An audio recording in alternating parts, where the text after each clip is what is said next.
Саламатсыңарбы балдар. Азыр силер менен 6 класстар үчүн информатика сабагын өтүп баштайбыз. Силер менен мен улуттук инновациялык технологиялар мектеп лицейинин информатика мугалими Майташева Зина. Саламатсыңарбы балдар. Азыр биз информатика сабагын өтөбүз.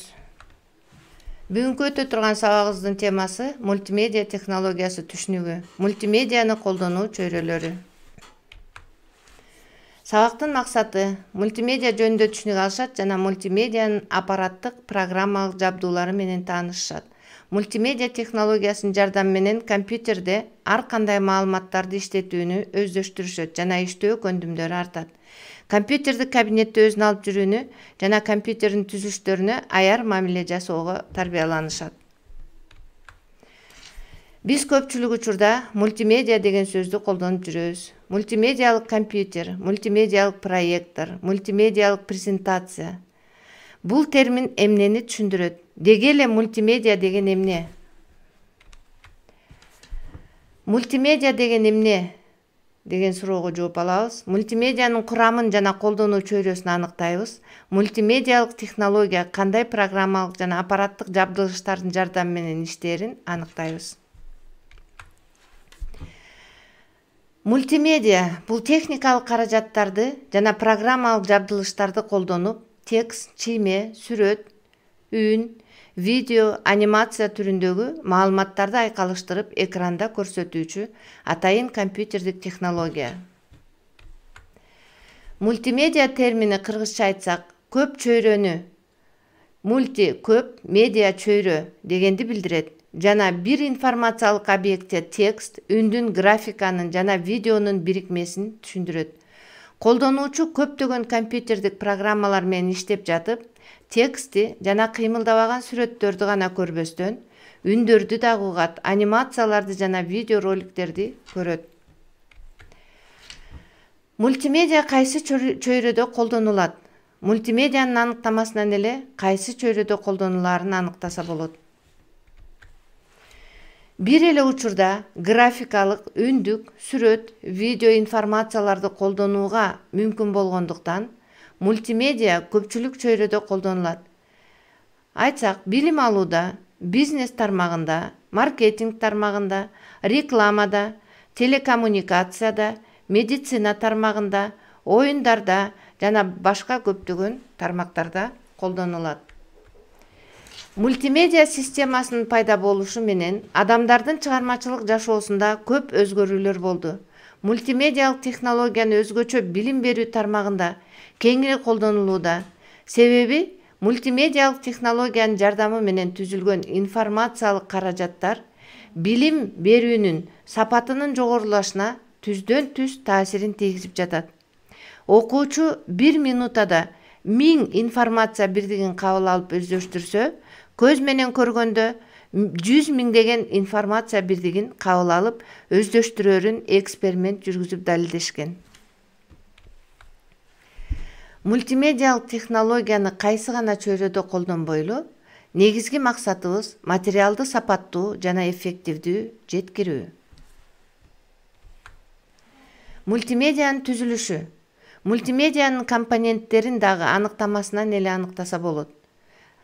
Текст, графика, анимация, үн, видео.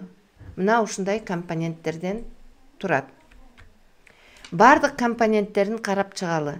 Текст түшүндүрүү үчүн колдонулат. Надпись, заголовка, эскертүү түрүндө берилиши мүмкүн. Графикалык информация иллюстрация үчүн колдонулат. Сүрөттөр, схемалар, диаграммалар түрүндө берилет. Анимация. Мында объект кыймыл түрүндө өзгөрүлүп берилет. Мультимедианын бардык объекттери үчүн даяр анимациялык сүрөттөр жана анимациянын эффекттери колдонулат. Үн. Информациянын элесин кабыл алууну жакшыртат. Ар кандай форматтагы музыкалык фрагменттер, сөздөр, үндөр колдонулат. Видео. Видео фрагменттер, мультипликация, флеш анимациялар колдонулат. Төмөнкү форматтагы видеолор көп колдонулат. VMV, AV, MPG, MOV. Мультимедианын аппараттык жана программалык жабдылышын карап көрөлү. Мультимедианын компоненти текст, аппараттык жабдылышы клавиатура жана сканер, программалык жабдылышы тексттик редактор, текстти таануучу программа. Графика сканер, фотоаппарат, видеокарта жабдылыштары менен иштейт. Жана программалык жабдылышы бул графикалык редактор. Мультимедианын үн компонентинде аппараттык жабдылышы микрофон, колонкалар, наушниктер, үн картасы. Ал эми программалык жабдылышы бул программа, мелодиянын редактору, үн жазуу үчүн программа. Мультимедианын дагы бир компоненти бул видео. Аппараттык жабдылышы видеокамера, видеокарта, программалык жабдылышы видеону иштетүүчү программа. Мультимедиалык информацияны көрсөтүү үчүн монитор, мультимедиалык проектор, экран же интерактивдүү доска керек болот. Балдар, бүгүн силер мультимедиа технологиясы кандай кызмат аткарарын билдиңер. Анын иштөө чөйрөсү, аппараттык жана программалык жабдылыштары менен тааныштыңар. Келгиле кийинки тестти үйдөн өз алдыбызча иштеп көрүп, дептерибизге жазып коебуз. Текст менен иштөөгө арналган программаны тандагыла. Төмөндө 4 варианттын бирөөсүн туурасын тандап көрсөтөсүңөр. Экинчи, мультимедиа бул төмөнкүлөрдү бириктирүүчү жана информациялык технология. Бул жерде дагы туура вариантын тандап көрсөтөсүңөр. Үчүнчү тапшырма, графика менен иштеген каражаттарды тапкыла. Берилген 5 варианттан туура варианттарын белгилейбиз. Төртүнчү, үн файлдарынын форматтарын тандагыла. 5 варианттан туура варианттарды көрсөтөбүз. 5. Видео сүрөттөлүштөрдүн форматын тапкыла. Варианттардан туура жообун тандайбыз.